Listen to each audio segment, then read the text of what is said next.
Olá, eu sou Antônio Carlos Souza, Tom, sou psiquiatra clínico e psicodramatista.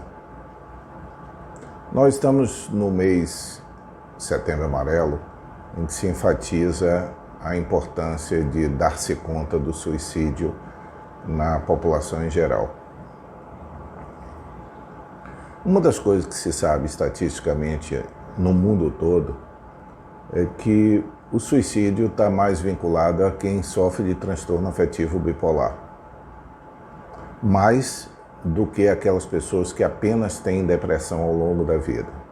Aqueles que ao longo da vida têm episódios de depressão que se intercalam ou se alternam, ou eventualmente têm episódios de elevação de humor, essas pessoas têm um risco de suicídio que é muito maior do que aqueles que têm ao longo da vida apenas o transtorno depressivo recorrente, ou seja, episódios sucessivos de depressão, mas não tem nunca episódios de elevação de humor. Isso já é um dado sabido há muito tempo, estatisticamente. Mas tem um dado importante de prevenção, é que o transtorno afetivo bipolar não é absolutamente aquilo que as pessoas chamam no dia a dia, uma pessoa ser bipolar, ser sinônimo de inconstante, volúvel ou algo assim. Não, transtorno bipolar não é isso, não é sinônimo de pessoa inconstante ou volúvel. O transtorno bipolar é um transtorno psiquiátrico crônico, e crônico em medicina significa aquilo que não tem uma cura prevista, mas tem tratamento. E o transtorno afetivo bipolar, ele tem classicamente dois tipos de transtorno bipolar.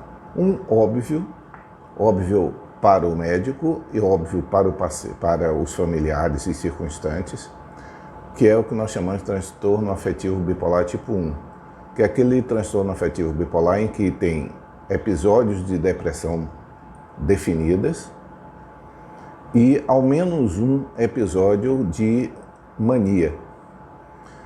Mania em psiquiatria não é hábito, não é mania de verde, porque minha sala é verde, eu estou de verde. Não, mania não é hábito. Mania é a imagem espelho da depressão. Mania é uma elevação patológica do humor.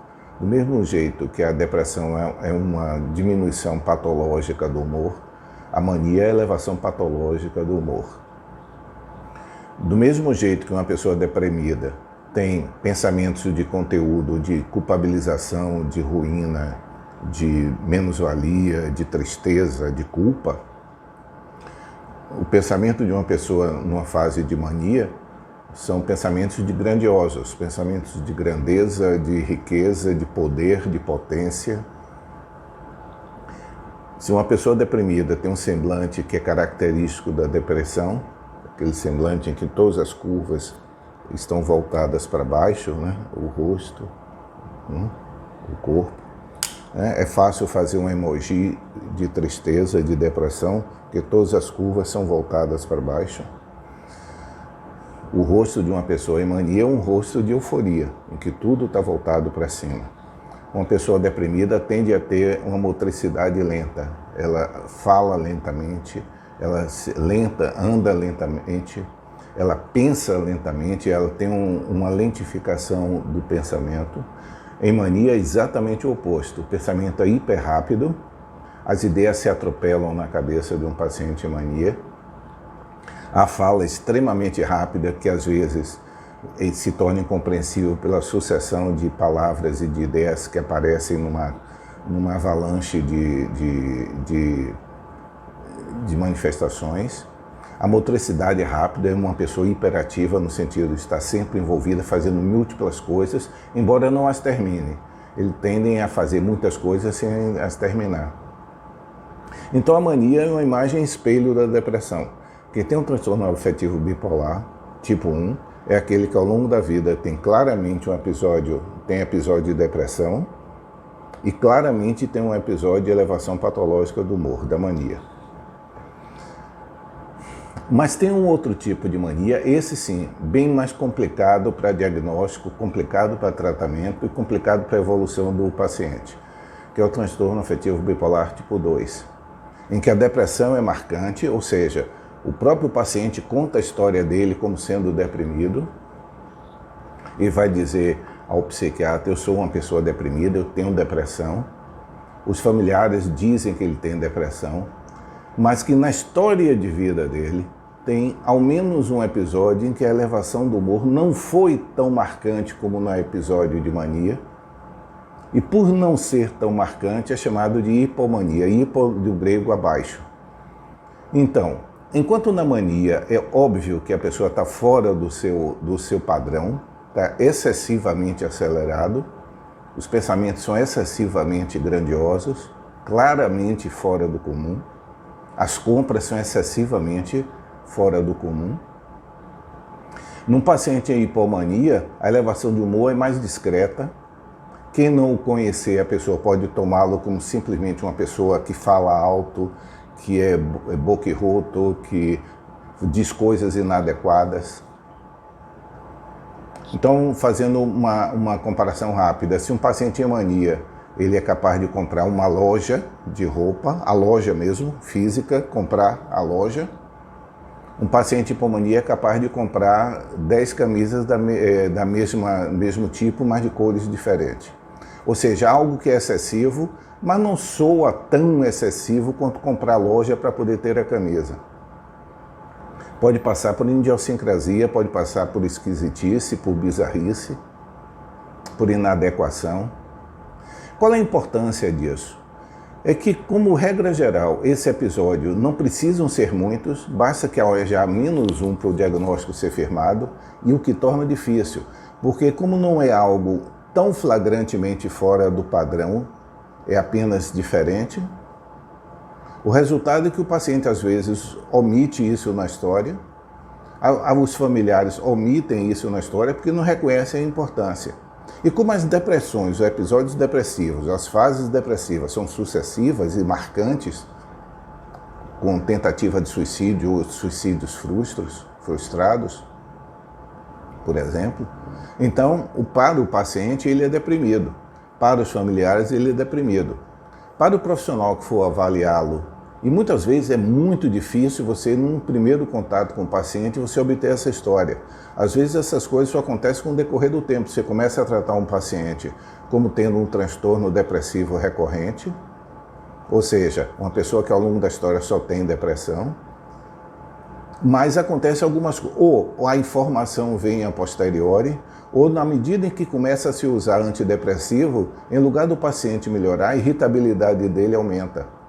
Ele vai aumentando a irritabilidade, vai se sentindo muito mal com o antidepressivo.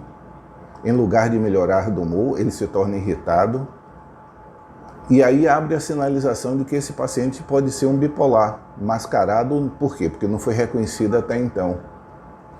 E ao se retomar a história, explorar com cuidado, ponderar com cuidado essas elevações de humor, porque qual é o detalhe aqui? Como a elevação de humor é mais discreta e como a pessoa tem sucessivas frases de depressão graves, para o paciente, aquele pequeno momento que ele teve, ou aqueles pequenos momentos que ele teve de ficar mais alegre, mais desinibido, mais namorador, mais com disposição, não passa para ele como doença, não passa para ele como uma alteração, passa pelo contrário. Ele vai lhe dizer: ah, doutor, mas aquele foi um momento em que eu saí depois de tanto tempo de depressão, eu me dava o direito de fazer isso. Ele racionaliza isso. Os familiares também racionalizam. Ah, doutor, já aconteceu. De vez em quando, quando ele sai de uma depressão grave, ele fica assim. Mas também, doutor, depois de tanto tempo, ele merece, né, se divertir um pouco, namorar, comprar mais coisas, se pintar mais, usar mais maquiagem, ficar mais atraente. Esse é que é o risco. Porque, voltando ao começo, como a taxa de suicídio em pacientes bipolares é maior, o fato de ter um transtorno bipolar tipo 2, ou seja, não reconhecido, portanto tratado como depressão, e qual é o impacto terapêutico disso? É que um bipolar não pode ser tratado exclusivamente com antidepressivo. Pode até usar, mas ele não pode exclusivamente tratar a patologia dele só com antidepressivo, porque isso tende a fazer o quadro pior do transtorno bipolar, que é a aglutinação das duas fases, o que nós chamamos de transtorno misto. Ou seja, um quadro clínico que se mistura, muitas vezes, a aceleração do transtorno maníaco, o hipomaníaco, com conteúdo depressivo de pensamento, ou vice-versa, a apatia da depressão com aceleração de pensamento, e o paciente atribui isso à ansiedade. O curioso é que as pessoas não compreendem que a ansiedade é um estado de espírito que é angústia, que é aperto no peito, que é antecipação negativa do futuro. Enquanto que a hiperatividade mental do maníaco é uma sucessão atrabalhoada de ideias. É um trem descarrilhado. Isso não é ânsia, embora possa haver. Pode haver situações, e há situações. Eu vivo hoje com uma paciente uma situação dessa, em que ela tem um transtorno de ansiedade ao longo da vida dela, por ter um traço obsessivo-compulsivo. Ela é muito rígida, muito disciplinada, é toda certinha. Isso aumenta a ansiedade dela, ou produz a ansiedade dela, e ao mesmo tempo ela tem um transtorno bipolar, tipo 2, em que a aceleração dela, tudo o que acontece é vivenciado angustiadamente. Ou seja, há uma mistura de quadros, o transtorno de ansiedade generalizada dela com o transtorno afetivo bipolar tipo 2.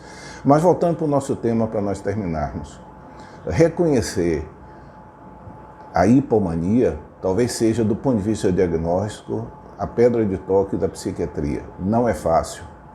Exige tempo, muitas vezes, exige aprofundar a conversa com o paciente, a exploração com o familiar e, principalmente, ficar atento à evolução. Por quê? Porque muitas vezes, às vezes não, mas muitas vezes quadros depressivos que são complicados de tratar, tratam-se de transtornos afetivos bipolares que não diagnosticados, aquele tipo 2 não diagnosticado. E isso significa o quê? A introdução de um estabilizador de humor. Estabilizador de humor, que é o tratamento de base para quem tem transtorno afetivo bipolar, é uma medicação em que a função dela é modular. Ou seja, evitar que esses excessos para cima ou para baixo aconteçam. Classicamente são os anticonvulsivantes. Da década de 80 para cá, quase a totalidade dos anticonvulsivantes tem uso em psiquiatria como estabilizador de humor, sem nada ter a ver transtorno de humor com epilepsia. Mas há uma similaridade, o remédio que é usado para um é usado para outro. Classicamente é o divalproato de sódio, a lamotrigina, a carbamazepina. Esses são os anticonvulsivantes, e o carbonato de lítio, que é o golden standard, é o padrão ouro de tratamento, em que a escolha de um ou de outro vai do quadro clínico do paciente, do comportamento, do caso em si, a escolha de um ou de outro. Mas um dos dois terá que estar presente, ou um anticonvulsivante, ou o estabilizador de humor, ou o carbonato de lítio. Espero que haja sido útil como um alerta, principalmente para psicólogo, e de que acompanhar um paciente, às vezes o fato de vocês verem com frequência, permite que nuances passem desapercebidas. O psiquiatra muitas vezes vê o paciente com um tempo muito dilatado entre uma consulta e outra. E nesse ínter pode acontecer coisas que o paciente não se atente, afinal de contas o que nós fazemos é receber uma história. Muitas vezes o paciente não dá peso a essa história e termina não passando para a gente.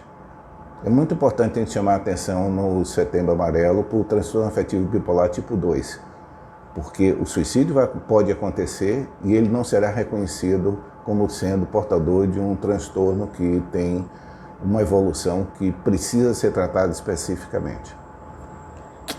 Tchau.